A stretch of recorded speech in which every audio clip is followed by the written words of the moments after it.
할렐루야. 반갑습니다. 지난 주일날은 구원받은 사람, 그 구원받은 사람 버림받을 수 있는가? 한 번 구원은 영원한 구원인가에 대한 말씀을 나눴습니다. 우리가 받은 구원, 그 마지막이 바로 하나님 나라에 설 때 그때 완성이 된다. 그때까지는 우리가 힘써서 구원을 지키고 구원을 이루어야 된다는 말씀을 드렸습니다. 오늘은 보배로운 믿음에 대해서 말씀을 나누고자 합니다. 오늘 우리가 읽은 이 베드로후서는 사도 베드로가 그의 말년에 사도 베드로가 AD 66년에 순교당했습니다. 그런데 이 서신은 65년경에 쓰여진 것입니다. 그가 순교당하기 약 1년 전에 쓴 서신입니다. 극심한 박해와 어려움을 피해서 각지 흩어져 있는 디아스포라 성도들에게 너희들이 가지고 있는 이 보배로운 믿음, 우리가 가지고 있는 이 보배로운 믿음, 나와 같이 이 보배로운 믿음을 우리가 다 가지고 있는데 이 보배로운 믿음을 정말 끝까지 잘 지키고 그 믿음을 간직해야 된다 하는 격려의 말씀을 하기 위해서 베드로가 유언과 같은 이 베드로 후서를 썼습니다. 베드로후서 1장 13절에 보면 이런 말씀이 있습니다. 내가 이 장막에 있을 동안에 너희를 일깨워 생각나게 함이 옳은 줄로 여기노니 이는 우리 주 예수 그리스도께서 내게 지시하신 것 같이 나도 나의 장막을 벗어날 것이 임박한 줄을 알미라. 즉 그가 세상 떠날 날이 얼마 남지 않은 그런 것을 그가 예감하면서 성도들이 말씀을 기억하게 하려고 생각나게 하려고 이 말씀을 주셨다는 것입니다. 마치 부모가 자녀들에게 유언을 남기는 이유는 자녀들이 그 유언을 늘 생각하고 그 유언을 명심하라고 유언을 내는 것과 같이 사도 베드로도 흩어져 있는 이 성도들이 이 말씀을 꼭 기억하고 이 말씀에 굳게 서라고 말씀을 전했습니다. 어찌 이 말씀이 당시 흩어져 있는 사람들에게만 주신 말씀이겠습니까? 오늘 이 시대를 사는 오늘 우리들에게도 똑같이 꼭 필요한 말씀으로 우리에게 주어진 말씀이다 생각해서 오늘 말씀을 같이 나누고자 합니다. 사람들은 보배를 소중하게 여기죠. 잘 간직합니다. 잃어버리지 않도록 잘 지킵니다. 간직합니다. 사도 베드로는 당시 성도들이 가지고 있는 그 믿음이 보배로운 믿음이니 이 귀한 믿음을 끝까지 잘 간직해라. 끝까지 이 믿음을 지키라 라고 격려하고 있습니다. 믿음에도 헛된 믿음, 거짓 믿음, 죽은 믿음, 가치 없는 믿음이 있을 수 있고 산 믿음, 또한 참 믿음, 보배로운 믿음이 있을 수가 있습니다. 오늘 본문은 보배로운 믿음에 대해서 말씀을 해주고 있습니다. 오늘 우리 예수 믿는 사람들이 많이 사용하면서도 잘못 이해하고 있는 용어 가운데 하나가 믿음이라고 하는 용어입니다. 오늘날 많은 사람들은 믿기만 하면 천국 간다 라고 생각합니다. 어떻습니까? 여러분들도 그렇게 생각하십니까? 믿기만 하면 천국 갑니까? 어떤 사람은 구원은 믿음으로 얻고 상급은 행함으로 받는 것이다. 때문에 하나님의 말씀에 순종치 못하고 죄를 지어도 구원은 받을 수 있다. 이렇게 생각하기가 쉽습니다. 부흥사들이 많은 그런 말을 합니다. 믿음은 구원을 얻게 하는 것이고 행함은 상급 얻게 하는 것이다. 일리는 있지만 완전한 것은 아닙니다.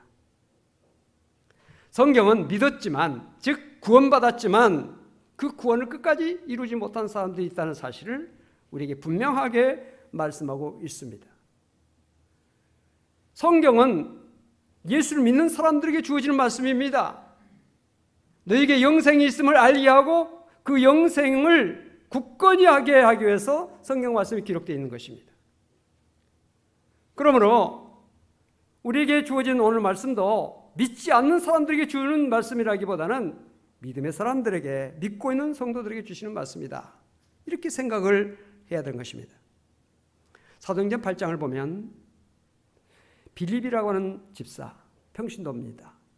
사마리아에 가서 하나님의 말씀을 전합니다. 그랬더니 사마리아에 있는 많은 사람들이 그 말씀을 듣고 믿고 세례를 받았습니다.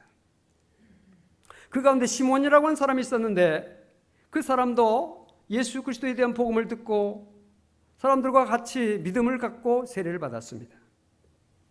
그리고 빌립을 따라다니면서 빌립이 행하는 많은 표적과 그 능력을 보고 놀라워했습니다.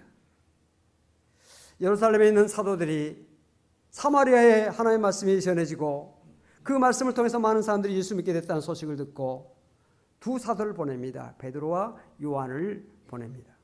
두 사도가 와가지고 사마리아 성의 사람들이 많이 예수 믿고 세례를 받은 것을 보고 기뻐하면서 그들에게 안수를 합니다. 안수했더니 성령이 임했습니다. 이 모습을 보며 시몬이 사도들에게 돈을 주면서 나에게도 그 능력을 주셔서 내가 안수하는 사람이 성령을 받게 해달라고 그렇게 말합니다. 그래서 자기가 누구든지 안수만 하면 그 사람이 성령 받게 해달라고 이렇게 베드로에게 요청을 합니다. 그때 베드로가 시몬에게 한 말이 무엇입니까? 내가 하나님의 선물을 돈으로 살 줄을 생각했으니 너는 내 영과 함께 망할지어다. 하나님 앞에서 내 마음이 바르지 못하다. 이 도에는 내가 관계도 없고 분깃될 것도 없느니라. 이 도는 예수 그리스도의 도, 복음. 너는 예수 그리스도의 복음과 관계도 없게 되고 분깃도 거기서 받을 것도 없게 된다. 라고 분명히 말했습니다. 시몬 분명히 믿고 세례를 받은 사람입니다. 그러나 그는 십자가의 도와 관계도 없고 분깃될 수도 없는 사람이 되고 말았습니다. 우리가 잘 알고 있는 야고보서 2장을 보면 내 형제들아 만일 사람이 믿음이 있노라 하고 행함이 없으면 무슨 이익이 있으리요. 그 믿음이 능히 자기를 구원하겠느냐. 내가 하나님은 한 분이신 줄 믿느냐. 잘하는도다. 귀신들도 믿고 떠느니라. 아 허탄한 사람아 행함이 없는 믿음이 헛것인 줄 알고자 하느냐. 영혼 없는 몸이 죽은 것 같이 행함이 없는 믿음은 죽은 것이니라. 자, 이들은 모두 다 믿음을 가진 사람들입니다. 그렇지만 구원을 받지 못했습니다.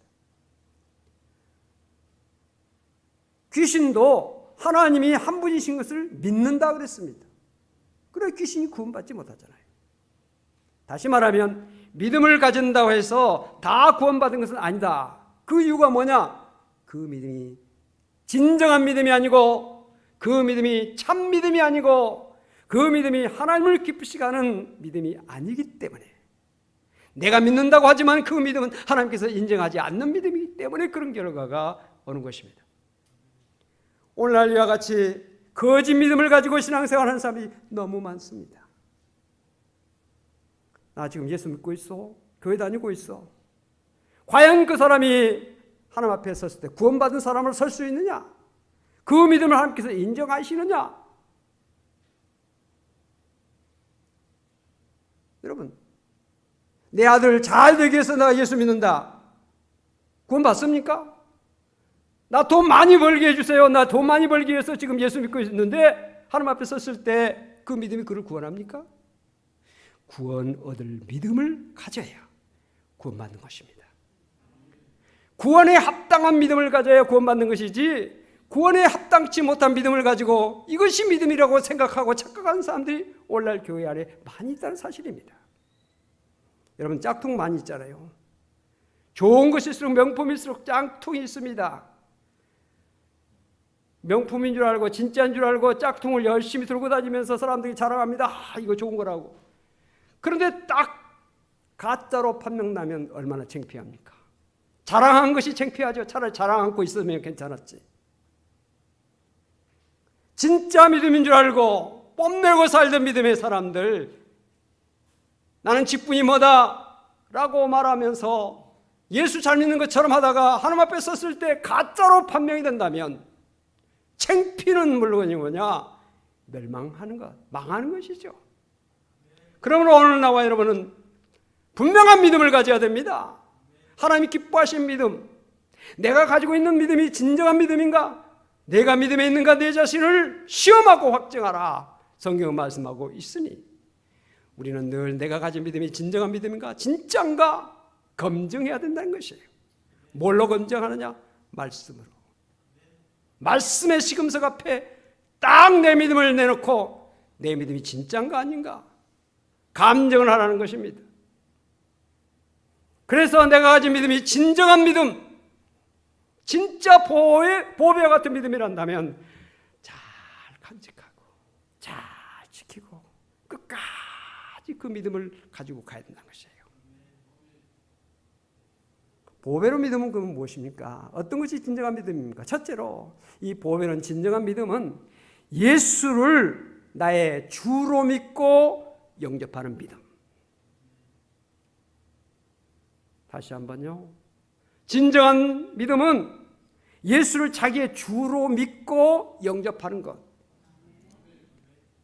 물질이 나의 주로 믿고 권력이 나의 주로 믿고 쾌락이 나의 주로 믿는 사람은 미안하지만 그거 못 받아요. 예수를 나의 주, 나의 구주. 여기 주라고는 한자어는 뜻이 임금주, 주인주입니다. 임금주, 주인주. 다시 말하면 예수를 나의 왕으로, 임금으로, 나의 주인으로, 나는 그의 종이지요. 주님이 왕이시라면 나는 백성이죠. 백성은 왕의 명령, 왕의 법을 지켜야 돼요. 그래야 그 백성이 되는 것입니다. 헬라어로는 키리오스라고 말합니다. 주. 히브리어는 아도나이, 역시 주라는 뜻이에요. 영어로는 로드. 예수를 나의 주로, 나의 왕으로 믿고 섬겨야 된다. 기독교에서 이 단어는 이 주라고 말하는 하나님을 의미하는데 성삼위일체, 삼위일체에 의해서 성령에 대해서도 주님이라고 말할 수 있어요. 주라고 말할 수 있고요. 예수에 대해서도 주라고 말할 수 있어요. 그렇기 때문에 우리가 주여 할 때는 하나님, 예수 그리스도, 성령, 삼위일체 하나이기 때문에 동일하게 다 그 호칭을 할 수가 있어요. 그래서 주 예수님, 예수가 나의 주다는 거예요. 주 하나님, 주 성령 다 이야기할 수 있는 것입니다. 요한복음 1장 11절에 보니까 자기 땅에 오매 자기 백성이 영접하지 아니하였으나, 자기 땅에 오매 예수님께서 오셨다는 것입니다. 자기 땅에 자기 백성이 영접지 아니했습니다. 여기 백성이라고 하는 말은 왕을 전제하는 거예요. 왕, 백성. 다시 말하면 예수님은 왕이시다는 것이죠. 자기 백성들에게 영접받지는 못했지만 예수님은 왕으로 오셨다는 것입니다. 그러나 왕으로서, 나의 주로서 영접하는 자, 그 이름을 믿는 자들에게는 하나님의 자녀가 되는, 천국 백성이 되는, 구원받는 축복이 있다는 것입니다.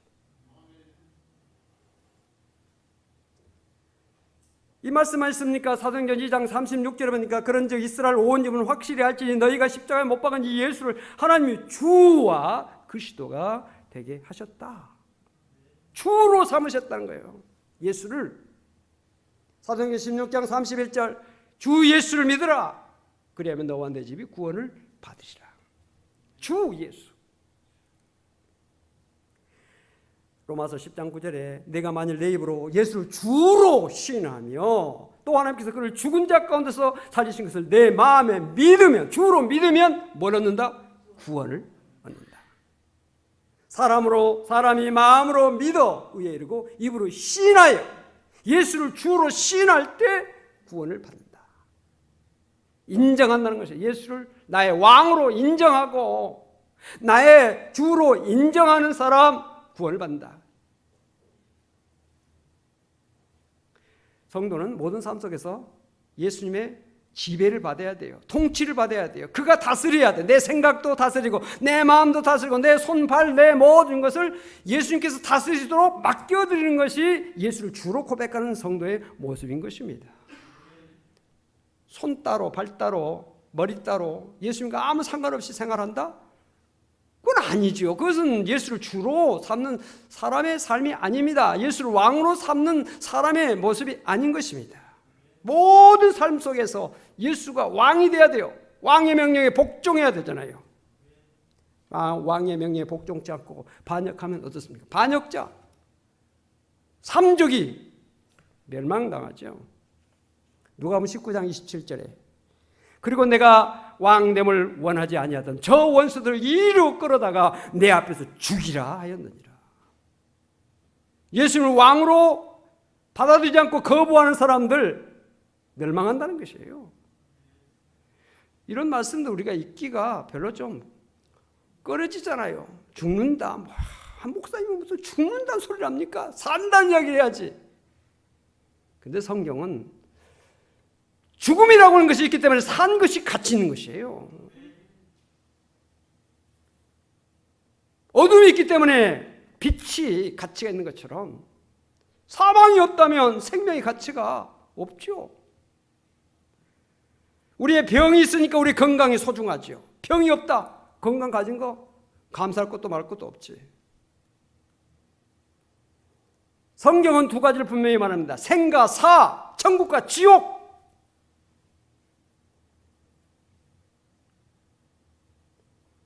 사랑하는 성도 여러분, 여러분들을 예수를 주로, 왕으로, 나의 주님으로 온전히 인정하고 그를 영접하고 그의 통치를 받는, 그의 통치에 따라서 사는 여러분들 다 될 수 있기를 바랍니다.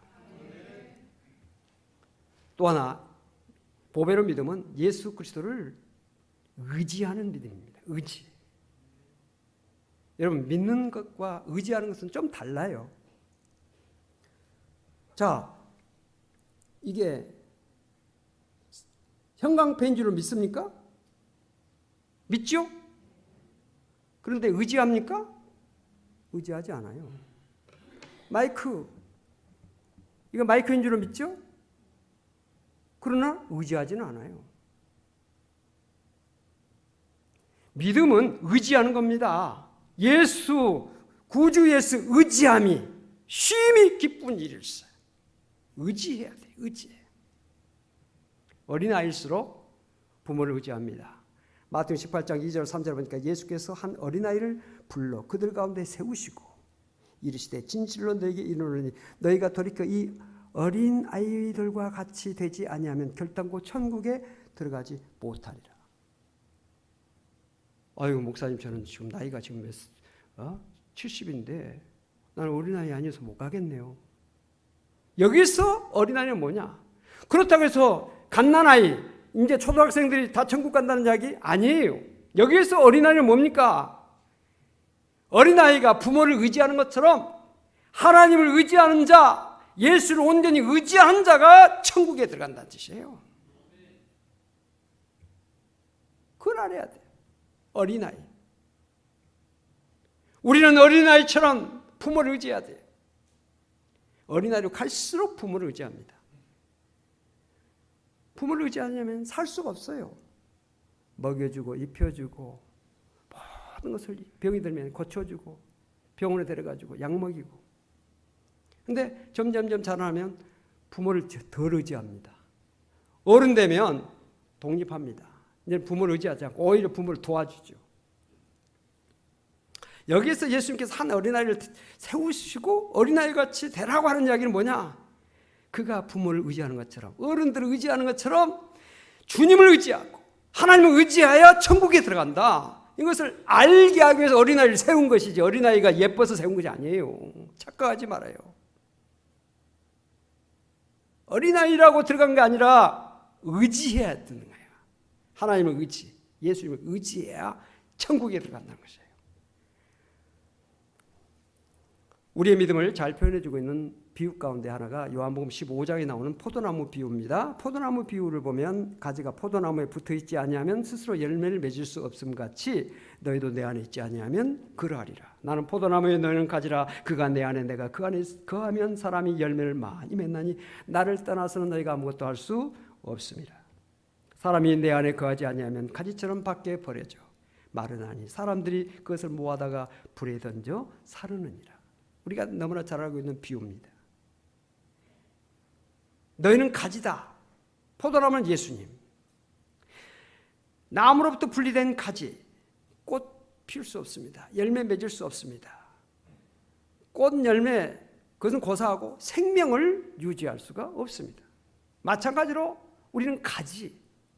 가지된 오늘 우리들은 예수님께 붙어 있어야 되는 거다. 예수님께 연결되어야 산다는 말씀을 하고 있는 것입니다. 가지들은요, 자체 생명이 없어요. 자체의 어떤 능력으로 꽃을 피우거나 열매를 맺거나 어떻게 되는 게 아니에요. 이파리를 피는 게 아니에요. 나무에서 오는 수액, 진액을 받아야 꽃을 피울 수 있고 열매를 맺을 수 있고 이파리가 잘 무성해질 수 있고 잘 자랄 수 있어요. 우리 성도는 철저하게 예수님께 깊게 연결되어야 예수님께서 주시는 은혜와 복을 받아서 우리가 잘되고 복되게 되는 것이다 이 말입니다. 태중의 아이 생각해 보십시오. 태중의 생명이 있어요. 이 태중의 아이는 모든 필요한 것을 탯줄을 통해서 공급받습니다. 만약에 탯줄이 막히거나 끊어져 있으면 이 아이는 필요한 것들을 공급받을 수가 없습니다. 더 나아가서 생명을 유지할 수가 없습니다. 성도는 예수를 온전히 의지해야 되는데 이와 같이 탯줄이 연결된 것처럼 가지가 포도나무에 붙어 있는 것처럼 예수님께 단단히 붙어 있어야 되는 것입니다. 사도행전 11장을 보면 스데반의 일로 일어난 환난 때문에 예루살렘 교회 성도들이 사도회는 다 흩어졌습니다. 베니게로 가고 구브로로 가고 안디옥을 갔습니다. 그런데 안디옥에 갔던 사람들이 예수를 전했더니 안디옥에 있는 사람들이 예수를 믿고 수다한 사람이 주님께로 돌아왔습니다. 그 소식을 들은 예루살렘 교회가 바나바를 보냅니다. 목회자 바나바를 파송합니다. 그 교회에 가서 그 성도들을 잘 말씀으로 먹이고 그들을 목회하라고 바나바를 보냅니다. 바나바가 딱 와서 보니까 안디옥 교회 그 사람들이 정말 하나님의 은혜 가운데 있는 것을 보고 너무 기뻤습니다. 그리고 첫성으로 한 이야기가 뭐냐? 굳은 마음으로 주께 붙어 있으라. 따라서 합시다. 굳은 마음으로 주께 붙어 있으라. 이 안디옥이라는 그 지역이 무엇입니까? 로마 판도 속에서 큰 도시였습니다. 로마의 어떤 향락의 문화, 세상적인 물결이 막 휘몰아치고 그런 가운데 또 유대인들도 있고 그 가운데는 뭐 핍박도 있고 많은 어려움이 있어요. 핍박도 있고 유혹도 있고 그런 가운데 이제 예수 믿기로 작정한 사람들이 예수를 제대로 믿어야 되는데 너무 정말 약하죠. 근데 그 사람들이 예수를 잘 믿고 믿음 안에 굳게 서고 구원받고 하나님의 백성이 되어지는 가장 중요한 것이 뭐냐? 주께 온전히 붙어 있어야 된다 하는 것을 알았기 때문에 바나바가 굳은 마음으로, 즉 굳건한 마음으로 주께 붙어 있으라. 오늘 우리가 코로나19 이런 상황 속에서 세상 사람들이 다 두려운, 우리 예수 믿는 사람들 두려운 건 사실이잖아요. 두려움이 이 땅을 뒤덮고 있습니다. 확진자 나타났다면 깜짝 놀라고. 오늘 문영률 장로님 교회에 못 나오셨는데 남신도 대회 하다가 거기에 확진자가 2사람 나왔는데 당국에서 남신도에 참석했던 사람들은 대중 예배 참석 안 한 것이 좋겠다. 그래가지고 오늘 예배 참석하고 싶어도 지금 아마 저기 비대면 예배로 드리실 거예요. 두렵습니다. 두려워요. 여러분들 왜 마스크 쓰고 있습니까? 두렵잖아요. 내가 다른 사람들 옮길 수도 있고 내가 옮김을 받을 수도 있고 돌파 감염도 있잖아요. 나는 지금 2번 다 맞았어? 소용없어요. 또 걸려요. 또 부스터 맞아야죠. 부스터 맞았다고 다 되는 거 아니에요. 또 걸릴 수도 있어. 두렵습니다. 어렵습니다. 이럴 때 우리의 믿음이 진정한 믿음이냐, 어떤 믿음이냐, 주님 앞에서 주님께서 인정하시고 판단하시는 그런 가운데 있는데 내가 가진 믿음이 진정한 믿음인가 하는 것을 하나님 앞에서 내가 확증해야 되는 것이에요. 안디옥 교회에 있는 성도들 많은 시련, 역경, 환난, 방해, 세상의 유혹 이런 가운데서 그들이 믿음에 바로 살려면 주님께 단단히 붙어 있어야 한다는 거예요. 사랑하는 성도 여러분들, 주께 단단히 굳건히 붙어 있는 성도가 다 될 수 있기를 바랍니다. 또한 보배로운 믿음은 레마의 말씀을 들음으로 시작이 됩니다. 성경에 말씀이라고 하는 헬라어 단어가 두 가지가 있는데 하나는 로고스라고 하는 헬라어 단어가 있고 하나는 레마라고 하는 단어가 있습니다. 그런데 로고스가 더 많이 쓰여졌어요. 로고스는 약 330회 쓰여져 있고 이 레마라는 것은 약 70회 쓰여져 있습니다. 로고스는 모든 사람에게 공통적으로 주어지는 하나님의 말씀. 이것이 로고스예요. 로고스를 통해서 보통 은혜를 받습니다. 읽으면서 좋은 말씀이다. 오늘 설교 들으면서도 들을만 하네. 이런 것은 로고스 차원이에요. 틀린 소리는 아니네. 로고스. 그러나 성경을 읽다가 이 말씀이 내게 주시는 말씀이구나. 묵상 중에 읽거나 듣거나 기도 중에 어떤 상황 중에서 자기를 향해서 확실하게 주시는 하나님의 계시의 말씀으로 다가올 때 그것이 레마의 말씀입니다. 그 레마의 말씀이 우리의 삶을 변화시키는 것입니다. 그 레마의 말씀이 나를 구원하시는 것입니다. 이 레마의 말씀이 성령의 권능으로 우리에게 나타나게 되는 것입니다. 특별한 은혜와 특별한 체험할 수 있는 것이 바로 레마의 말씀이에요. 로마서 10장 17절에 그러므로 믿음은 들음에서 나며 들음은 그리스도의 말씀으로 말미암았느니라. 그래서 믿음은 들음에서 나는데 그 들음은 그리스도의 말씀으로 나타나는 말씀 때문에 그렇다는 것이에요. 그러니까 여기에 말씀은 레마예요. 레마 때문에 믿음이 생긴 것입니다. 하나님의 말씀을 똑같이 들어도 믿음이 안 생긴 것은 로고스 수준에 그냥 있는 거예요. 데살로니가 전서 2장 3절 13절에 보니까 우리가 하나님께 끊임없이 감사하고 있다. 너희가 우리에게 들은 바 하나님의 말씀을 받을 때 사람의 말로 받지 않고 하나님의 말씀으로 받음이니 진실로 그러하다. 이 말씀이 또한 너희 믿는 자 속에서 역사하느니라. 우리 믿는 자 속에서 역사하는 말씀이 바로 레마의 말씀이에요.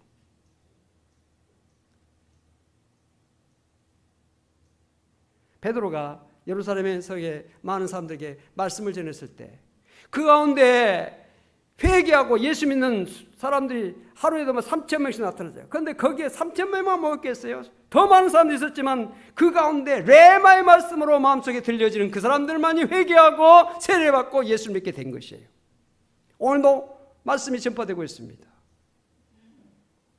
그러나 이 말씀이 내게 주신 말씀으로 나를 새롭게 하는 말씀으로 나의 믿음을 굳건하게 하는 말씀으로 나의 삶을 새롭게 하는 말씀으로 적용되는 사람은 그 말씀이 사람의 말로가 아니라 하나님의 말씀으로 들려지는 레마의 말씀으로 들려주고 있기 때문에 그런 결과가 나타나게 되는 것입니다.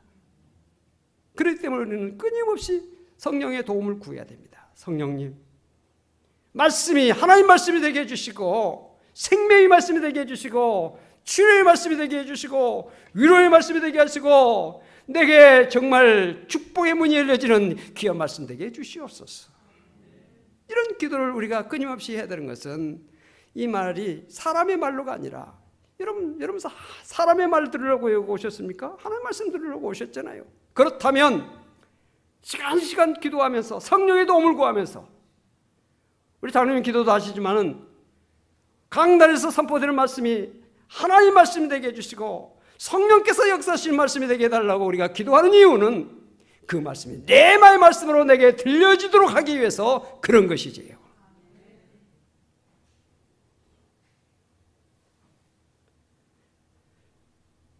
여러분, 우리가 가진 믿음 진정한 믿음인가? 가짜 믿음인가? 헛된 믿음인가? 참된 믿음인가? 가치 없는 믿음인가? 보배로운 믿음인가? 자신을 한번 살펴보세요. 그리고 내가 가진 믿음이 보배로운 믿음이라고 생각하면 끝까지 이 믿음을 지키고 살아가야 됩니다. 사도 바울은 그의 말년에 믿음의 아들 디모데에게 유언과 같은 서신을 보냅니다. 디모데후서죠. 4장 7절에 보니까 나는 선한 싸움을 싸우고 나의 달려갈 길을 마치고 믿음을 지켰으니 일생 또한 사도 바울은 그 많은 환난 시련 역경 가운데서 믿음을 까지 지켰어요. 너무나 보배롭고 소중한 것이기 때문에 자기의 생명까지 바꿨어요. 생명보다 더 귀하게 여겼어요. 왜? 이 보배로운 믿음은 우리의 육의 생명이 아니라 우리에게 영원한 생명을 주는 말씀이고 이 땅의 어떤 삶보다도 비교할 수 없는 영원한 하나님 나라의 복된 삶을 약속하고 그것을 보증하는 말씀이다. 그 믿음이라는 것을 알았기 때문에 자기의 생명 얼마 남지도 않았지만 그 생명 기꺼이 보배로운 믿음 지키기 위해서 포기한 것입니다. 요한계시록 14장 12절에 성도들의 인내가 여기 있나니 그들은 하나님의 계명과 예수에 대한 믿음을 지키는 자다. 하나님 나라에 하나님의 영광스러운 그 앞에서 하나님을 찬양하며 영광스러운 그 성도들, 하나님께서 그들의 눈에서 눈물을 다 씻어주시고 흘려주시고 그동안 너 수고했다. 너 그동안 애썼다. 환난과 핍박 가운데 믿음 지키느라고 애썼다 하는 그 성도들은 인내가 있기 때문에 모든 것을 이기고 오래 참고 견뎠기 때문에 거기에 이르게 된 것입니다. 너희 구원을 힘써 지키라. 끝까지 견디는 자는 구원을 받는다. 구원은 이미 받았지만 그 구원을 지키지 못한 사람들이 많아요. 오늘 사랑하는 성일 가족 여러분들, 사랑하는 성도 여러분들은 여러분들이 귀한 믿음 주신 하나님 앞에 감사하면서 어떠한 세상의 어려움과 환난, 유혹 온다 할지라도 끝까지 이 믿음을 인내하면서 지킬 수 있기를 바랍니다. 여러분 예수를 주로 왕으로 믿으십니까? 그 말씀을 레마의 말씀으로 믿고 받아들이고 계십니까? 예수 그리스도 안에 거하고 계십니까? 예수 그리스도 의지하고 계십니까? 이미 여러분들은 보배로운 믿음을 갖고 계신 것입니다. 이 믿음을 귀하게 여기고 절대로 이 믿음을 경홀하게 여기지 마시고 이 귀한 믿음 끝까지 하나님 앞에 설 때까지 견디고 이기면서 이 믿음을 지키시기를 바랍니다. 이 믿음이 아니면 하나님을 기쁘시게 할 수가 없습니다. 아무리 세상에서 환난, 시련, 역경을 만나더라도 마귀의 유혹이 다가오더라도 이 믿음을 끝까지 지켜서 하나님 앞에 점과 흠이 없는 영광스러운 성도로서 굳게 서는 여러분들 되시기를 주의 이름으로 축복합니다. 기도하십시다. 하나님 감사합니다. 보배로운 믿음 주셨음을 감사합니다. 이 믿음을 끝까지 지키고 간직하게 하시고 굳건히 이 믿음을 붙잡고 세상의 모든 환난, 시련, 역경, 마귀의 시험, 세상의 유혹 이기며 극복하며 승리하는 믿음의 성도가 될 수 있도록 도와주옵소서. 한 사람도 구원을 포기하는 자, 놓쳐버리는 자, 잃어버리는 자 없게 해주시고 믿음을 헌시작처럼 버려버리는 자 없도록 하나님 성령으로 도우시고 인도하시고 역사하여 주시옵소서. 굳건한 믿음을 도하여 주시옵소서. 우리 성도들 어린아이를 시작해서 노인자님까지 이 믿음으로 하나님 앞에 설 때까지 꾸준하게 변함없이 주님을 사랑하며 섬겨 살아가는 우리 모든 성도가 다 되게 하여 주시옵소서. 예수 그리스도의 이름으로 간절히 기도하옵나이다. 아멘.